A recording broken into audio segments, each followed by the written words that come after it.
Chapter 1. The Crisis of Complexity. How'd we get into this mess? Complexity is wreaking havoc on business, government, and finance. In 1980, the typical credit card contract was about a page and a half long. Today, it is 31 pages. The consequence is that people no longer read these agreements, then find their accounts canceled or subject to high interest rates.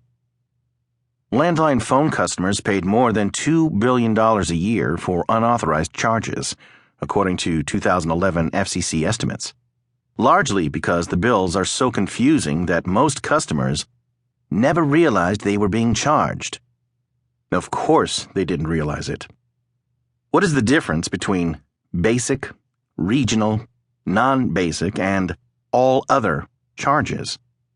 Not to mention that there are 11 separate taxes, fees, and other charges that amount to almost 50% of a typical wireless phone bill.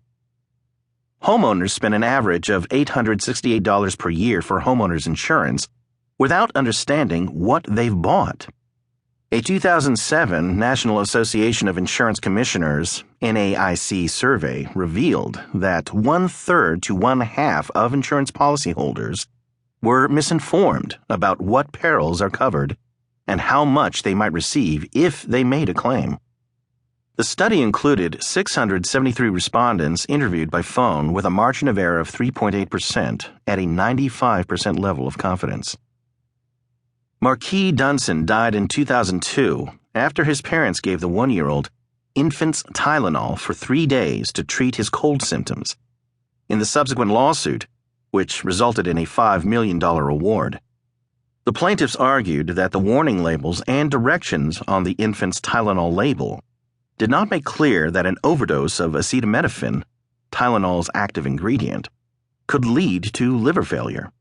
The FDA estimates that an average of 458 deaths each year are due to acetaminophen overdoses.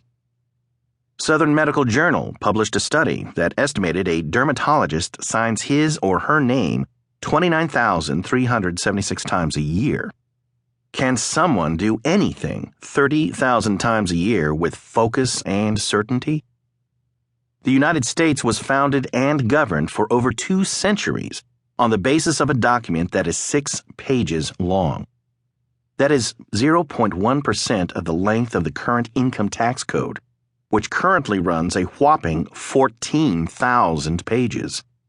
What do these stories have in common? They're among many examples of how complexity is costing us money, undermining government and business, and putting our health and even our lives at risk. Our current crisis of complexity is just now beginning to be the subject of a percolating public debate. The first stirrings and rumblings are being voiced in the form of op-eds, tweets, and blogs, challenging the notion that disclosing information is the same as informing people. Merely telling customers that they are being taken advantage of does not solve the underlying injustice.